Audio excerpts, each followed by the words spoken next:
Shalom Bapak Ibu Saudara-saudara. Saya senang sekali bagi saudara-saudara yang ada di Surabaya dan sekitarnya, saudara sudah bisa mendengarkan Making Life Better dari Radio Sangkakala yang disiarkan jam 5 pagi. Dan saya berdoa agar Making Life Better menjadi berkat bagi Anda semuanya. Saudara-saudara, saya mau mengajak Anda semuanya belajar mengenai leadership. Jadi ternyata salah satu ciri seorang pemimpin adalah generous. Seorang pemimpin tidak boleh pelit. Pemimpin harus generous, pemimpin harus bermurah hati. Dan saya menemukan buku ini, saya beli di Jakarta atau di Airport Bali. Ini buku bagus, masih baru saudara-saudara. Judulnya The Greats on Leadership. Ini belajar kepemimpinan dari pemimpin-pemimpin besar zaman kuno dulu. Dan saya menemukan ada 3 hal yang menjadi tanda bahwa saudara adalah calon pemimpin yang baik. Saudara bisa mengenali apakah Anda punya jiwa kepemimpinan atau tidak kalau punya 3 ini. Ini hanya pendahuluan, nanti kita akan bahas secara keseluruhan buku ini. Tapi tolong dicek baik-baik saudara-saudara, kalau Anda suka melakukan go first, Anda berani babat alas, orang Jawa bilang. Yang lain-lain tidak berani melangkah, yang lain-lain tidak berani melakukan, yang lain-lain tidak berani mengambil keputusan dan Anda berani duluan, maka Anda punya jiwa seorang pemimpin. Ya kan? Luar biasa. Rasul Paulus, dia berani pergi melakukan perjalanan penginjilan ke daerah-daerah yang baru. Saudara-saudara, ketika Anda melihat perilaku Anda mulai zaman kecil sampai sekarang dan Anda berani melakukan sesuatu duluan, saya anggap Anda punya modal yang baik untuk memimpin. Amin. Coba cek perjalanan hidup saudara punya atau tidak. Ternyata saya punya.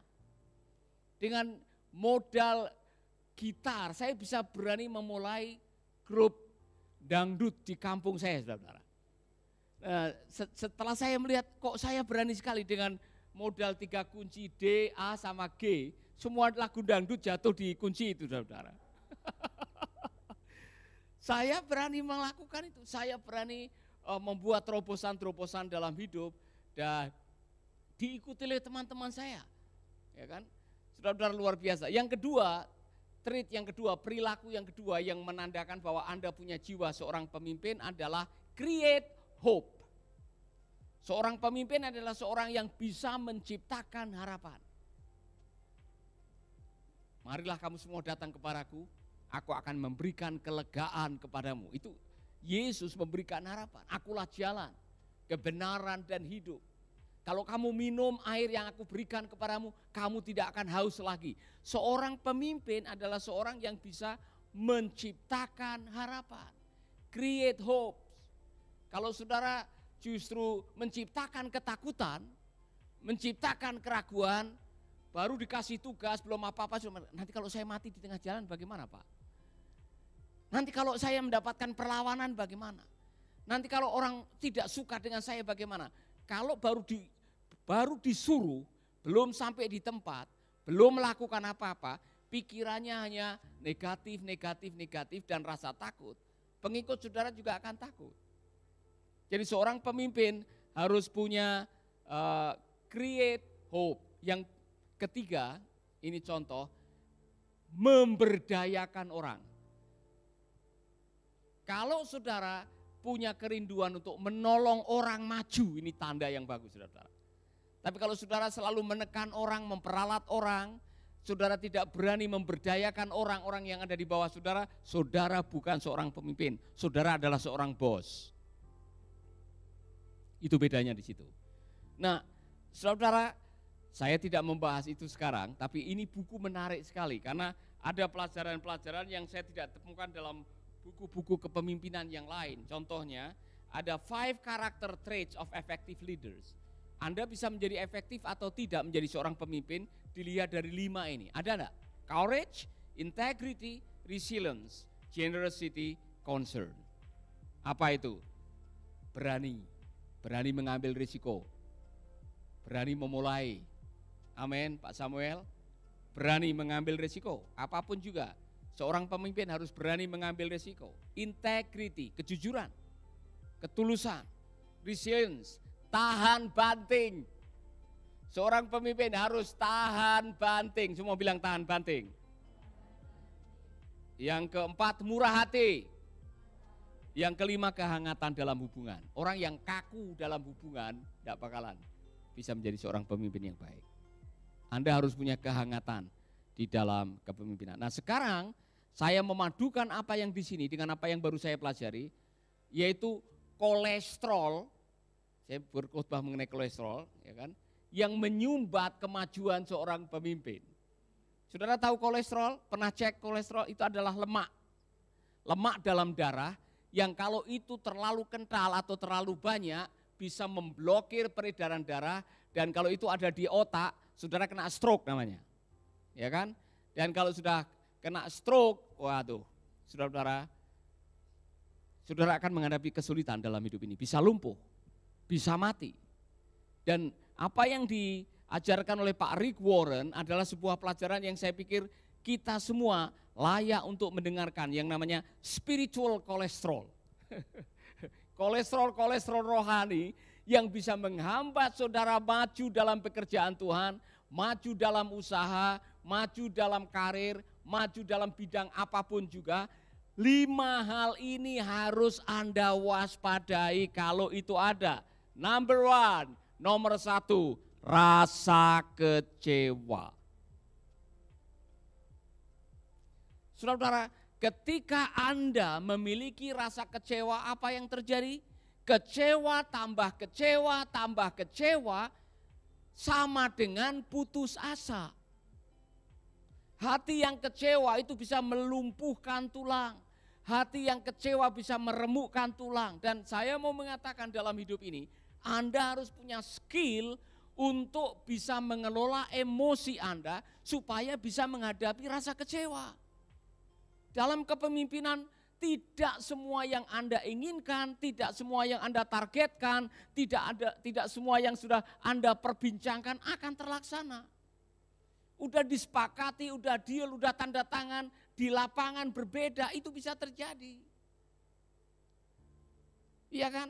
Terus mau apa ketika harapan saudara tidak menjadi kenyataan, apa yang saudara doakan, apa yang saudara impikan tidak jadi dalam waktu yang disepakati, atau apa yang saudara rindukan tidak langsung menjadi kenyataan, saudara mau apa? Seorang pemimpin harus mewaspadai rasa kecewa supaya apa? Kesana kemari tidak membawa semacam kejengkelan.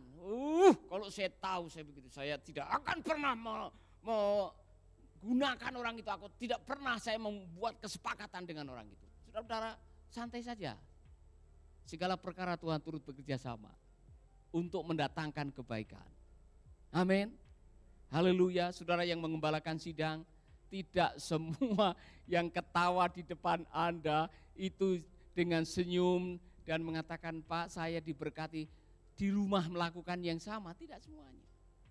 Saudara akan diperhadapkan dengan orang-orang yang berubah motivasi. Ya kan? Awalnya bagus, tiba-tiba dia berubah seperti Yudas barangkali. Saudara mungkin akan bertemu dengan orang yang memang dari sononya rese. Ya kan? Jadi pindah gereja, pindah, dan waktu pindah bawa kopernya masing-masing. Saudara-saudara yang mengembalakan saudara tahu, 100 jemaat, 100 harapan.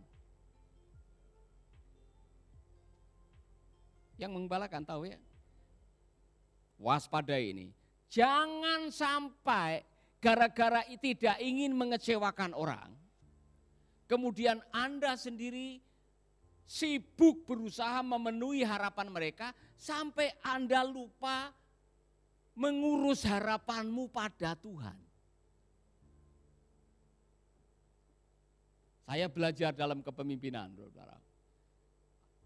Akan terjadi orang-orang yang mungkin harapannya tidak terpenuhi. Dan pada waktu harapan tidak terpenuhi, orang bisa berubah 180 derajat dalam hidup ini. Iya kan? Yudas, itu paling bagus. Atau mungkin orang-orang lain, kita semua pernah, ya kan? Karena orang berhubungan dengan Anda itu punya harapan. Saya berhubungan dengan Pak Roni juga punya harapan. Nah kalau apa yang saya harapkan tidak menjadi kenyataan, saya harus mengelola harapan. Karena tidak semua orang bisa memenuhi harapan kita. Kemarin saya diajari oleh istri saya membaca sebuah komen atau post dari Pak Mari Newman yang mengatakan, jangan mengharapkan, apa Bu bunyinya? Memberikan apa yang tidak dia punya. Iya. Ini bagus sekali saudara, saya disegarkan juga, saya diingatkan. Untuk mengelola supaya kita tidak kecewa, jangan mengharapkan dari orang sesuatu yang dia tidak punya. Lah kalau saya mengharapkan Pak Roni kasih sapi kepada saya, anjing aja enggak punya. Misalkan, mohon maaf nih. Iya kan? Dia enggak punya. Kalau saya terus berharap, Pak, tolong jangan lupa nanti kalau sapinya beranak kasih saya ya Pak ya. Saya akan kecewa. Saya pikir sama dengan saya kalau saudara tidak bisa seperti mengelola hati saudara, saudara juga akan kecewa dengan saya. Karena kalau saudara mengharapkan saya memberikan apa yang saya tidak mampu memberikan, saudara juga akan kecewa. Jadi penyelesaiannya dalam kepemimpinan adalah memanage harapan saudara. Jadi seorang pemimpin harus punya skill mengelola harapan. Karena tidak semua harapan akan jadi kenyataan. Apa jadinya kalau saudara selalu mengeset standar? Pokoknya ini harapan saya, ini goal kita, ini apa yang kita sepakati. Di lapangan ternyata tidak terjadi, mau apa? Kalau saudara selalu berada di standar yang tinggi dan tidak fleksibel dalam menghadapi keadaan, Anda akan stres. Anda akan marah dengan siapapun juga. Iya kan? Benar tidak? Saudara duduk di pesawat, ada satu kacang yang ada di tempat duduk ini. Kemudian saudara marah-marah dengan pramugari. Ini pesawat bagaimana ini? Iya kan? Masa pesawat tidak dibersihkan, ada kacang di atas tempat duduk. Kemudian pramugari mengatakan, Bu, mohon maaf ya kan. Ini kelalaian kami, mohon maaf. Terus bagaimana? Saya mau turun, ya silakan turun. Karena gara-gara kacang satu yang ada di atas tempat duduk, kemudian saudara turun dibatalkan, rugi. Tiketnya hanya dikasih separuh barangkali refundnya. Kan rugi saudara. Be flexible. Jadi orang fleksibel, jangan terlalu idealis menuntut selalu yang baik. Anda akan stres, Anda akan banyak kecewa. Belajar memanage harapan saudara. Amin. Kalau tidak, Anda kemana-mana menjadi pemimpin yang kecewa. Apa yang terjadi? Apa yang terjadi ketika Anda menjadi seorang pemimpin dan Anda diliputi hatimu dengan kecewa, lama-lama saya katakan putus asa. Yang kedua, kolesterol kedua dalam kepemimpinan adalah rasa takut. Waspadai rasa takut. Kita semua punya rasa takut. Apalagi kalau mau melangkah dengan sesuatu yang baru, ada rasa takut.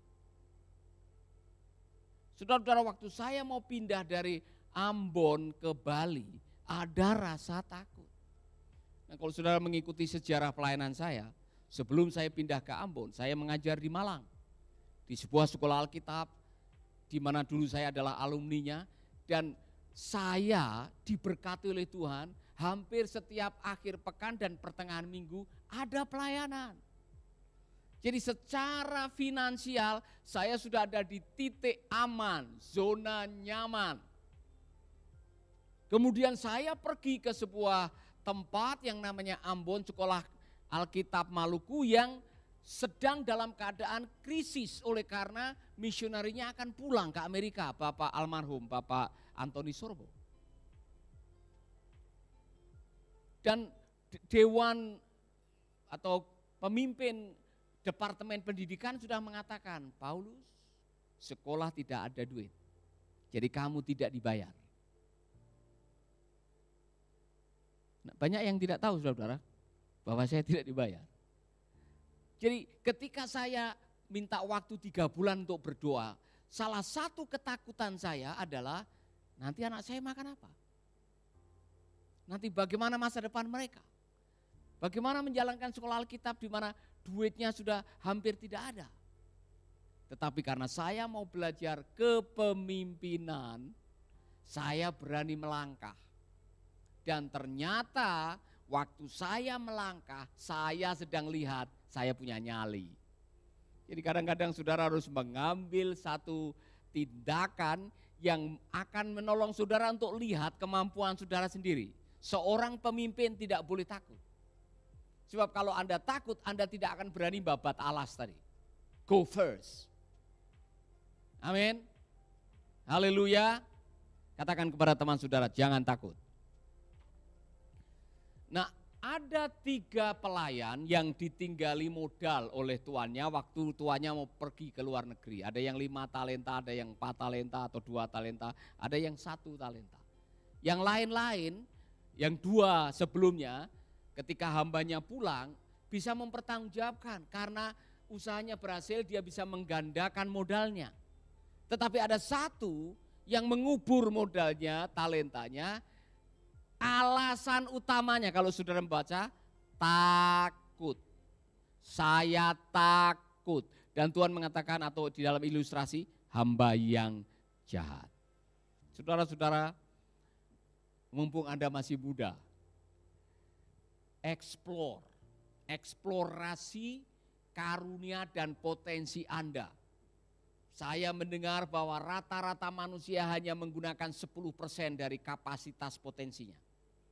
Yang 90% terkubur dengan ketakutannya. Maka kalau Anda berani melangkah, di surga sudah tersedia seluruh sumber daya yang diperlukan waktu Anda berani melangkah. Jadi jangan takut. Amin. Amin. Jangan takut melangkah. Surga sedang menantikan langkah pertama Anda. Sebab langkah yang selanjutnya Tuhan akan melakukannya. Apa yang Anda tidak mampu, Tuhan akan menyanggupkannya. Dengar baik-baik, saya sudah mengalami ini. Kami melangkah datang ke Bali dengan 2 koper. Sandal jepit, celana pendek. 21 tahun yang lalu. Saya tidak menyangka bagaimana Allah bisa melakukan semuanya ini. Yang saya tahu adalah one day at a time. Jalani saja setiap hari. Saudara akan menghadapi berbagai macam petualangan iman. Bawa imanmu dalam petualangan supaya engkau tahu kualitas imanmu. Amin. Saya jadi ingat 4 orang kusta. Saudara tidak bosan-bosannya mendengar orang kusta ini. Ini 4 orang kusta yang sedang terjepit. Dia ada di antara perkemahan tentara Syria dan Samaria sebagai ibu kota waktu itu yang sudah ditutup. Pintu gerbangnya ditutup karena ketakutan dikepung pasukan yang sangat brutal, bengis. Mereka 4 orang ini saya yakin masih banyak orang-orang kusta yang lain. Tapi yang 4 ini berani berdiskusi mengatasi rasa takutnya. Ngapain kita duduk-duduk di sini sampai mati? Yang satu bilang, ayo kita pergi ke dalam kota. Dalam kota sudah ditutup, tidak ada sembako lagi. Kita juga akan mati kelaparan di sana. Ada 1 orang yang saya pikir hebat. Saya tidak tahu namanya. Nanti kalau ketemu di surga kita akan tanya. Yang mengatakan begini, kita pergi saja ke perkemahan musuh. Ini orang yang berani, saudara. Kalau mereka memberi makan kita, alhamdulillah. Kalau mereka mematikan kita, wasyukurilah. Kita toh akan mati juga nantinya. Mati kelaparan. Tapi dari 3 mati ini, mana yang baik? Mati duduk-duduk, mati kelaparan, mati di tangan musuh. Saudara-saudara, perhatikan baik-baik dalam percakapan mereka, tidak ada satupun kata Allah atau Tuhan yang mereka sebut. Tidak dilibatkan Tuhan dalam percakapan mereka. Tapi ketika mereka melangkah, perhatikan baik-baik. Pak Samuel, ketika Anda melangkah, Tuhan juga melangkah. Sehingga langkah 4 kaki ini, seperti atau 8 kaki ini, seperti pasukan berkuda yang jumlahnya ribuan. Sehingga tentara Aram lari tunggang langgang meninggalkan barang jarahan. Ini 4 tidak menyangka. Ya tidak menyangka. Saudara-saudara, saya bersyukur mereka tidak tahu apa penyebab tentara-tentara Syria ini lari. Kalau mereka tahu bahwa ada urapan Tuhan, mereka bisa sombong tuh. Weh, lihat nih, kita hanya berempat. Lihat kaki saya, sudah tidak ada jarinya.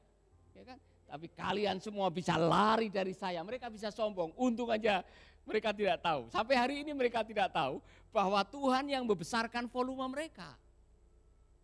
Amin. Jadi ini pelajaran yang luar biasa. Langkah dulu, melangkah dulu baru mujizatnya terjadi. Jangan tunggu semuanya ada baru berjalan. Saudara-saudara yang nanti dulu Pak, nanti dulu. Nanti setelah semua tersedia, semua akses dibuka, semua sumber daya sudah diberikan, baru saya melangkah. Telat, cara Tuhan bekerja tidak seperti itu. Lakukan dulu bagianmu, sisanya yang kamu tidak bisa melakukan, Tuhan melakukannya. Amin. Haleluya. Jadi nanti saudara-saudara kalau di Gianyar ada House of apa? Glory? House of Restoration yang besar, ya kan? Imannya besar, ya kan? Nanti ada kafenya, ada fitnessnya, ya kan? Itu dimulai dari sekarang. Ya, sewa tempat di atas itu yang kecil, dimulai dulu. Tapi itu adalah langkah awal, nanti Tuhan akan menguji kita. Kita semua, kita mulai dengan di Jalan Suli 49. Rumah kecil, saudara-saudara, saya masih ingat hanya ada berapa kamar, Bu Ani paling tahu sama Pak Tommy waktu itu. Masih belum nikah waktu itu ya. Itu kamarnya kecil-kecil dan terlalu banyak orang di situ. Kami pakai garasi kalau tidak salah untuk kelas atau kantor waktu itu. Kami mulai dengan situ, saya masih ingat kalau hujan deras banjir. Kami mulai dengan apa yang ada. Saya pernah menggadekan televisi, menggadekan HP, kami memulai dengan apa yang ada. Tapi itu adalah bagian daripada proses. Jangan takut melangkah. Sekarang malah saya takut, saudara. Takut karena terlalu banyak orang yang mengharapkan kita bisa melakukan yang sama. Tadi pagi Pak Rudi Mulyono juga sharing dengan kami, apakah bisa ada radio nanti di tempatnya dia. Saudara-saudara, ada banyak orang-orang yang mengharapkan kita bisa menopang mereka karena Bapak punya sistem, Bapak punya manajemen yang bagus, bisa enggak kami belajar dari Bapak? Silakan. Saudara-saudara, ada waktunya, segala sesuatu ada waktunya. Kolesterol yang ketiga, rasa bersalah. Rasa bersalah. Rasa bersalah itu menguras energi. Dan kalimat yang bagus begini. Anda tidak bisa merasa bersalah dan punya keyakinan diri pada saat yang sama. Anda tidak bisa hidup dengan rasa bersalah dan punya keyakinan diri pada saat yang sama. Orang-orang yang tahu bahwa dia salah, dia sudah kehilangan urapan duluan sebelum dia melangkah. Kesalahan Saul adalah dia melakukan apa yang bukan menjadi bagiannya. Dan setelah dia menyadari, saudara-saudara, di ujung kehidupannya, Saul, raja ini mengerikan. Dia mendatangi dukun di Endor. Karena dia sudah kehilangan hadirat Allah dalam hidupnya. Saudara-saudara, masih ingat Saul beberapa kali seperti pikirannya dikuasai oleh kuasa gelap sehingga Daud harus bermain kecapi, dan pada waktu Daud bermain kecapi, pada akhirnya kuasa jahat itu meninggalkan dia. Apa yang membuat akhirnya dia punya niat jahat, dikuasai dengan kejahatan? Karena dia melakukan kesalahan dan hidup dengan rasa bersalah. Maka seorang pemimpin harus membeleskan rasa bersalah. Apa yang menjadi penyebab rasa bersalah? Datanglah kepada Tuhan, bertobat. Jangan kesana kemari, menyimpan kesalahan, dan suatu saat Anda akan dibuat terkapar karena Tuhan yang menyingkapkan Anda tidak berdaya. Pelajaran kepemimpinan bagi kita semua. Sekecil-kecilnya rasa bersalah, Kalau itu dibiarkan bisa mengganggu Anda dalam kepemimpinan. Maka saudara-saudara, saya belajar sesuatu. Kalau ada rasa bersalah, kita cek and recheck, kita bereskan di hadapan Tuhan. Kita bereskan dengan orang-orang yang barangkali kita pernah melakukan kesalahan. Kita bersihkan hati ini supaya kita melayani tanpa ada rasa bersalah. Karena sekali lagi, Anda tidak mungkin menyimpan rasa bersalah dan punya keyakinan diri yang baik. Padahal modal seorang pemimpin adalah rasa percaya diri. Cek baik-baik. Kalau ada kesalahan dari masa lalu yang Anda belum bereskan dan ini masih menggundeli Anda, bahkan menjadi trauma bagi Anda. Bagaimana kalau orang tahu nanti? Bagaimana kalau orang tahu nanti? Anda to the point aja. Kalau tidak, nasib Anda seperti Daud. Ketika dia coba menyembunyikan rasa bersalahnya ketika membunuh Uria. Gara-gara ingin mendapatkan istrinya Uria. Apa yang terjadi? Seorang nabi datang kepadanya, Nabi Nathan, dan mencoba untuk menegur dia. Bersyukur kepada Tuhan Daud bertobat hari itu.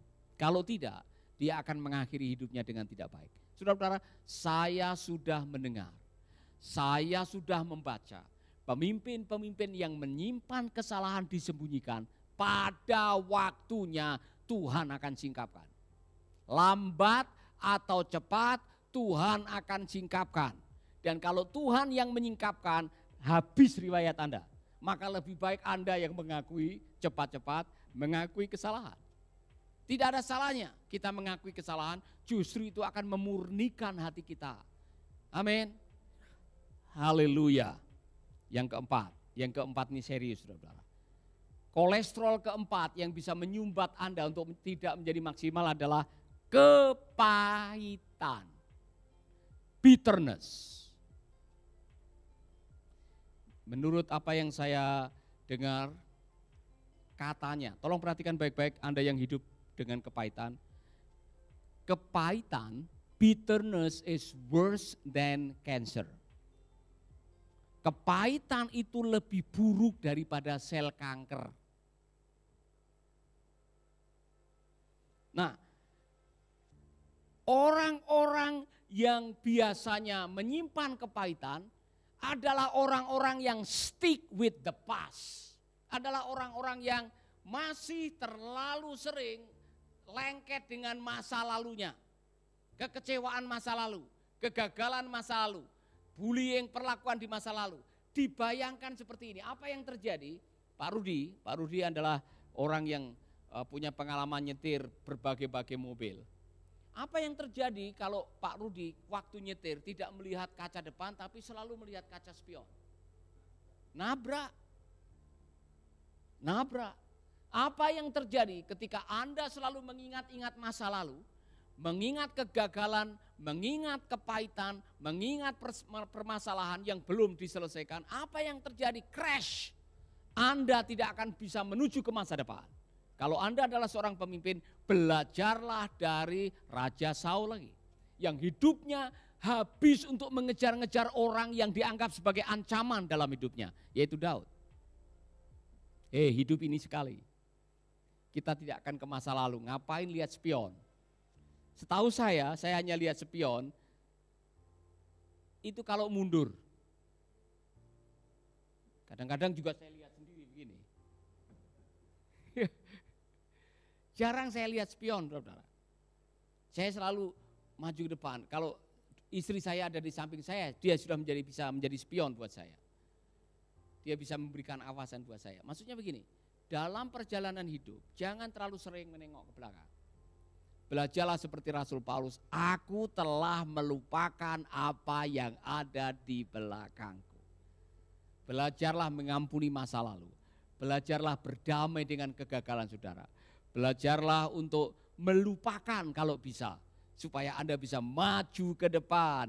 Yang sudah ya sudahlah. Semua sudah kita tinggalkan. Kita akan menuju masa depan.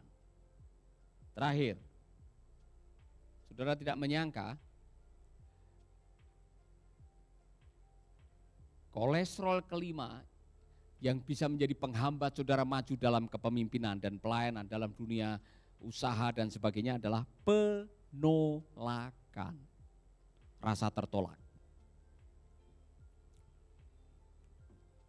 Kalau saudara punya rasa tertolak dan belum pernah diselesaikan, itu bisa membahayakan perjalanan kepemimpinan Anda. Saya punya pengalaman, Gideon punya pengalaman yang sama dengan saya. Gideon yang di Alkitab.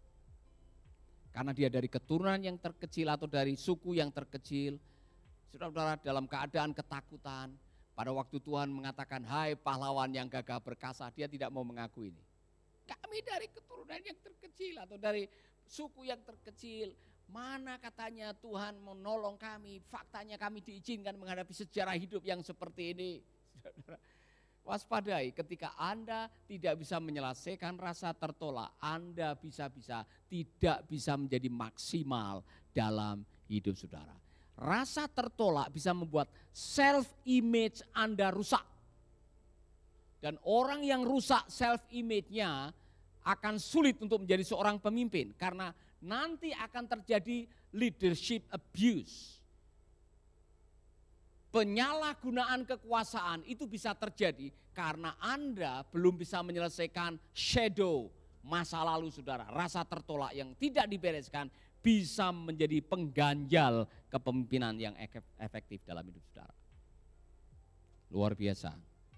5 ini tolong diwaspadai kalau masih ada dalam hidup kita. Apa nomor 1? Rasa kecewa. Nomor 2? Rasa takut. Yang ketiga, rasa bersalah. Yang keempat, kepahitan hati. Yang kelima, kalau akarnya masih ada dalam hidup saudara, Pak Rudi, 5 ini baru namanya spiritual kolesterol.